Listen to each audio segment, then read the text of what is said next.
Welcome to AGNT, the podcast for enterprise tech meets the agentic era. I'm Gemma Allen, joined by my co-host Raphael Dornano, broadcasting from the New York Stock Exchange. On every episode, we unpack how intelligent systems are reshaping companies, markets, and the way real work gets done. From Fortune 500 boardrooms to breakout upstarts, we're digging into the strategies, technologies, and people defining the next chapter of AI. Let's get into it. Raphael, welcome back to theCUBE on what is potentially one of the most historic weeks in tech history. Agreed. Let's start with that. Where else would we start? SpaceX IPO. So I don't know about you, but I've been listening and reading a lot of what folks are saying around this, and I mean it's very divided, right? Very. There are the loyal Musk apostles, as you say, the true believers, and then there are the business-minded folks that have a lot of questions about this company, this prospectus, and some of these numbers. Let's just take a look at some of what the skeptics are saying for a second, if that's okay. So the first 15 to 20 pages of this roadshow they did is apparently pictures of rockets. Did you hear that? Of course, I saw that. You saw it? I mean, that kind of humored me in some respect, right? I almost, but again, this is a company, and also folks commented that mirrored the WeWork approach, right? That was a similar style and vibe taken by WeWork. A lot of photographs, a lot of vibe-led content. They have lost 37 billion since inception, and some of what they're promising in way of future commercial opportunity are things like point-to-point travel, where rockets might replace airplanes, asteroid mining, manufacturing, and we all know about the data centers in space or data centers in orbit. A lot of it obviously feels very aspirational, not really super clear as to what the path to profit is. And I guess the overall thesis by those skeptics is that this isn't really a bet on business, it's a bet on Musk, right? It is one man and his show. What do you think? Well, so indeed, this is one of the most fascinating weeks that we could have ever wanted for, so that's very nice. I think that this company, SpaceX, is a multitude of companies. Like, you don't have one company, you have, let's say, three main segments: Starlink, the space business, and the whole AI business, we will call it. In the AI business, you have the cloud infrastructure business, you have the digital advertising business, you have the enterprise applications business. So first, it's not what is the valuation of one company, it's how do I do a correct sum of the parts valuation on this company that assembles businesses that are very different one from another. I personally think that, and I'm not shocked by the fact that they have a vision.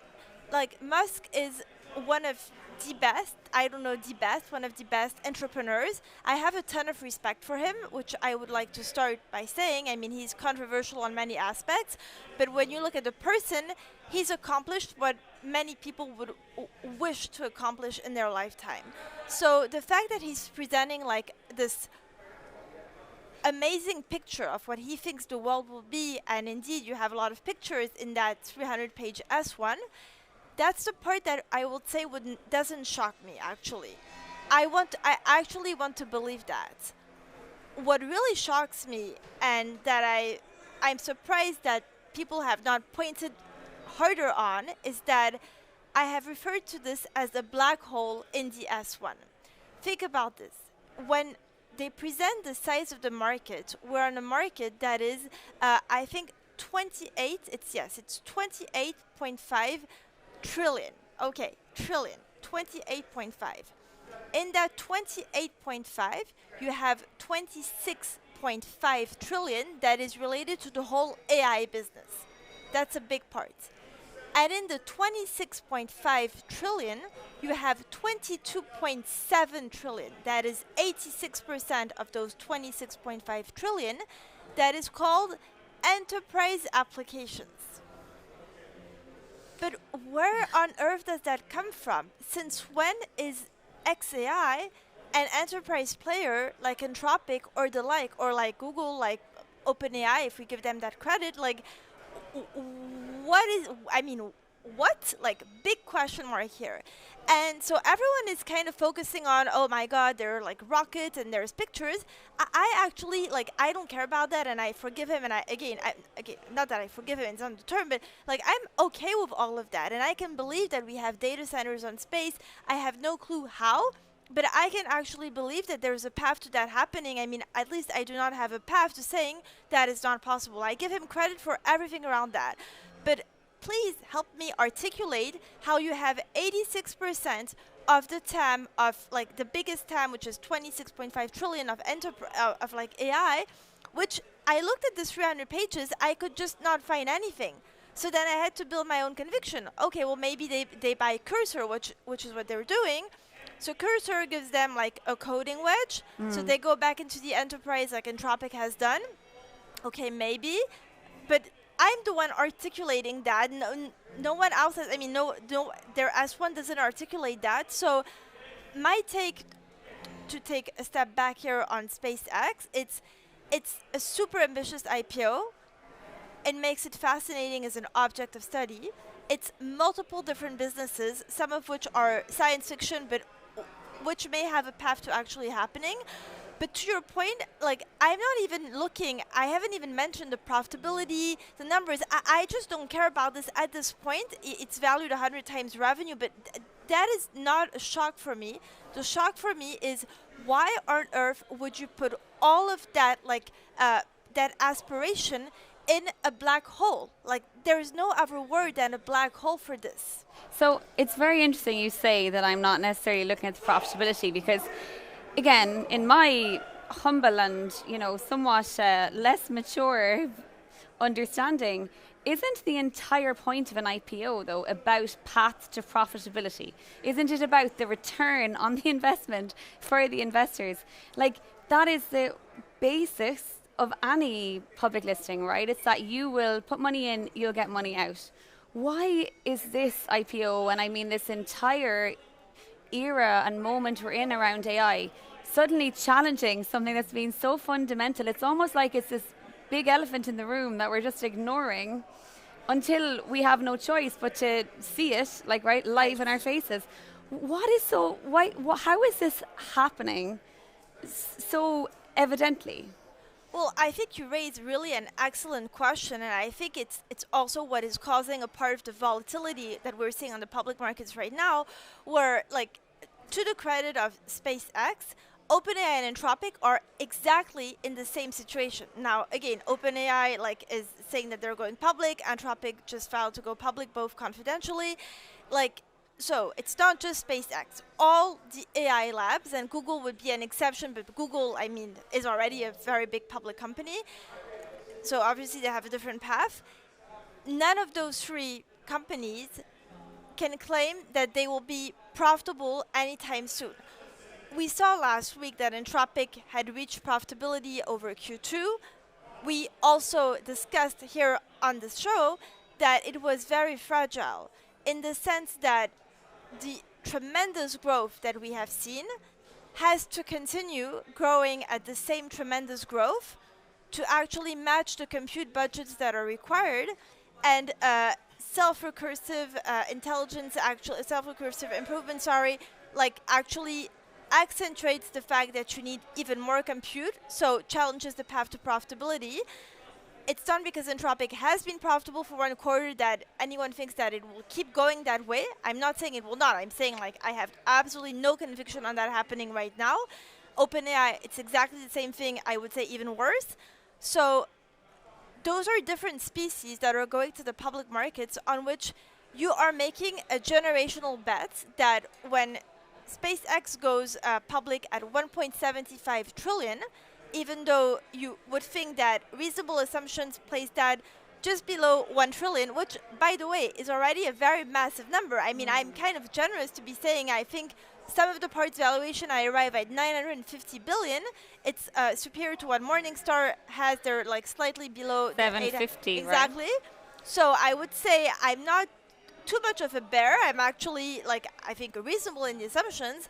You need to believe that 1 trillion becomes 3 to 4 trillion at some point. You need to believe that you are financing a generational bet that is going to take off, that is going to be one of the foundational companies in this new world.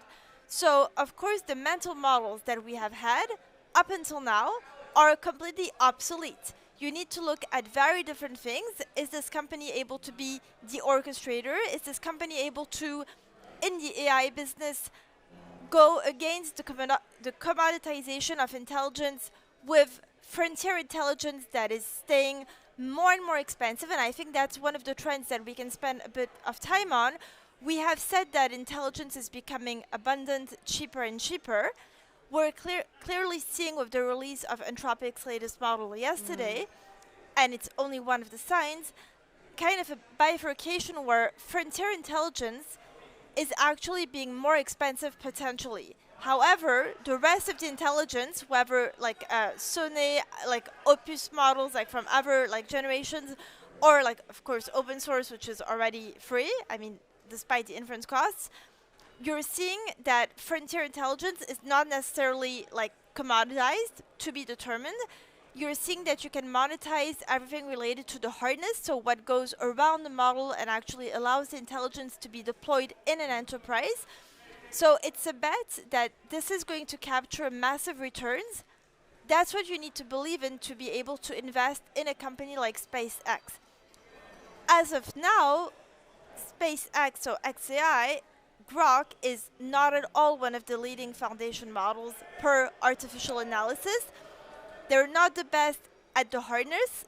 They have interesting facts. So they're also, let's be frank though, competing for, they would need to take a significant market share from Anthropic to become an enterprise grade, enterprise ready, enterprise comfort level frontier model, right? That is not the narrative around them right now. I mean, we can only but be frank about that. Anthropic is very much the enterprise, LLM of choice, right? So those two, there is somewhat of a sword fight in the background of this whole thesis in terms of both their valuations. Well, I think so. I mean, of course, and you're exactly on, like, I agree with what you're saying. I think that the vision that they are not articulating, but that you can see, like, I would say behind the lines, is they have two things. They have compute and they have real-time data.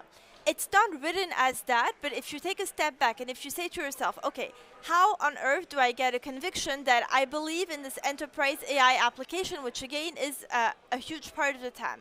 You say, okay, they have an ability to build compute in big quantities at unprecedented speed. They've done that with Colossus 1, Colossus 2, which they are now renting to their competitors, Anthropic and Google, right? Big deals. So you have to believe that that is a source of a moat. Number two, you have to believe that the fact that they have real-time data that feeds through like X, through the X platform, that feeds the model on inference, for example, is a massive advantage that other competitors that do not have this live data have. So you need to be comfortable with the fact that, and Cursor, I would say, is proof of concept number 3, if you add all 3 together. So you need to say, okay, today they are not there at all. At all. And I'm not saying that the benchmarks are saying that. It's not me. Okay. However, they have what is the most restricted thing right now, compute, which everyone is scrambling for. So, and that they are going to build not only on Earth, but in space. Okay. So that potentially puts them with a massive advantage versus others who are limited by what is the most precious input right now. And again, they have this ability to train and run the models better because they have the real-time data. If you're comfortable with that, and with Cursor being the potential wedge into coding and reproducing what Anthropic did in the enterprise, you can start assembling the pieces and build the thesis around, okay, this company has a chance at this moonshot, which they are describing in their S1. So it's a conviction. Is also a point, though, I think, in this debate where your greatest advantage becomes your greatest risk, right? And in this SpaceX IPO and all of the conversation, one thing is clear. People bet on Elon Musk, right? They bet on him. Correct. They are true believers. He has an incredibly loyal fan base, and the guy is an absolute genius, right? There's no denying that. But from the perspective of his personality, which is so front and center of his brand, he's highly divisive, unpredictable, loves an argument. And in the world of enterprise tech, people like predictability, right? People like to know, people like to do business with friends. Like, we know how this plays out. Dario versus Elon, like, who is considered a more level-headed individual? So if your personality is, really what's driving your gain in one sector, it can also somewhat disbuttle you in another, right? And I think in the case of the fight for enterprise, for no matter how great his models are and how unrestrained his compute is, I still think that could potentially be a challenge. What do you think? Well, we've seen that a bit with digital advertising, which is another thing in which I believe a lot, but that has been going down like significantly. And I mean, we know that he's had some issues with some of the big advertisers, of course. So I agree with what you're saying in the sense that maybe you need to be maybe more accepted in the enterprise world. To go back to Anthropic, more boring, I would say. Maybe more boring. Okay. I mean, I would say Anthropic is also not like 100% the good student here. I mean, look at what happened last week. They published this paper on Thursday saying, wait, AI is getting too good. AI is building itself. We have an issue. And 4 days later, they released the most capable model. I know. So Anthropic is very conventional in the enterprise to a point, but maybe they're also very good at PR. I mean, a lot of folks question Mythos as a very, very smart guerrilla marketing strategy, right? But let's talk a little bit about Anthropic and RSI, because I do think it's very, very important, because this idea that models will train themselves, that they will become their own evaluator, is definitely a concern for some very smart and very capable academics and folks that have been in this industry a very long time, right? I feel like the sound minds of yesterday and hopefully tomorrow have concerns about this. And what he is saying, in some respects, it feels a little bit, I agree with you, kind of sketchy, because it's like, isn't that where you were always headed though, right? You're trying to make these models faster, smarter, more contextual, more and more autonomous, more likely to actually replace human thinking. So at some point, they're going to become their own assessor. Right. But the speed of it, and what it has created too, I think, at a kind of macro federal level around, even this week we saw Sam Altman meet with Bernie Sanders, talk about a sovereign wealth fund, right? Again, it all feels a little like we're living in some sort of fever dream. But this risk of RSI is obviously a very, very valid one. I think that, so first, if we look at the timeline, when you look at the article and the way it's built, they describe 4 phases in AI. Number 1, the chatbot phase. Okay, check, we know that's real. Number 2, the coding agents. Coding agents have been like the big thing of last year, are working really well. I would say check also. Okay. Then you have multi-agents, which they describe as timeline number 3, explaining that we are there, basically. I would say yes. However, single agent architecture is really what prevails today. If you look, like, when you talk about swarm of agents, like remember Maltbook or multi-agents in the enterprise, we're not there yet. So, okay, and then the next phase is this Claude is training Claude. The human takes a step back, keeps the judgment, the creativity, but the AI trains itself, and you have a massive acceleration of how intelligence is built. They give one data point, which is their engineers are building 8 times more code per quarter than over the 2021-2025 period. By taking the right precaution of saying that quantity doesn't mean that it's more qualitative, so they very honestly underline the fact that, okay, but still 8 times more is a big jump, correct? So what Anthropic is saying is we are not there yet, but we are heading there, and there is a very high likelihood in the short or medium term that you have a massive acceleration of intelligence development. However, that stresses the bottleneck once again to compute. the bottlenecks become you need more and more compute, which is today a very constrained resource. So I would say we're not there yet, not because of the technical capabilities, but also because we have very true binding constraints that they underline, okay?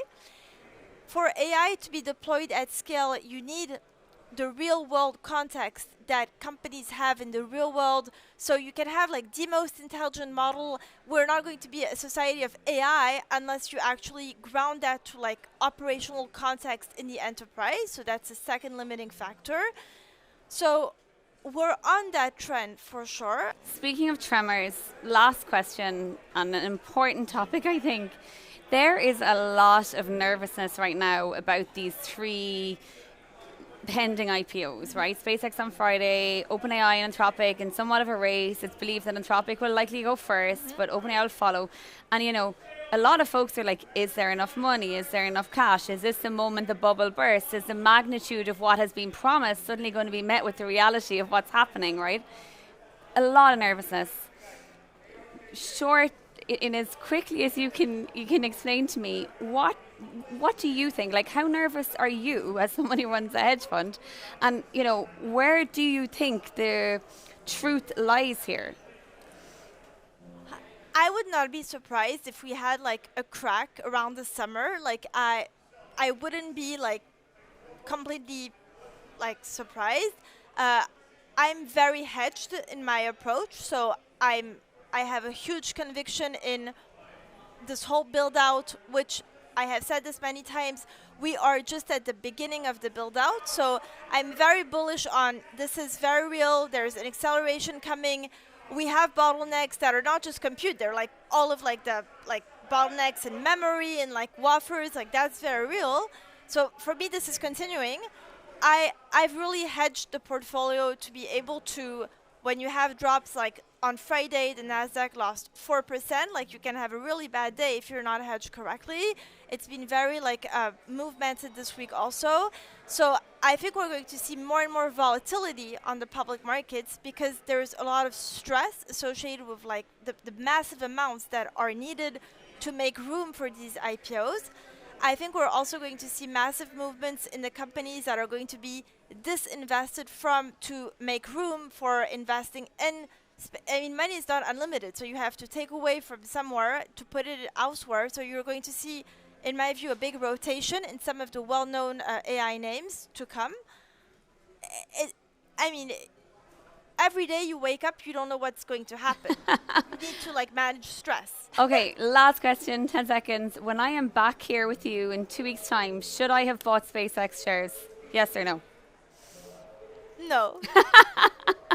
Raphael, I just wish I could take a little bit of your brain and put it in mine. I'd probably be a much wealthier woman. Love chatting to you. Thanks so much for joining us. Thank you. Thank you for having me.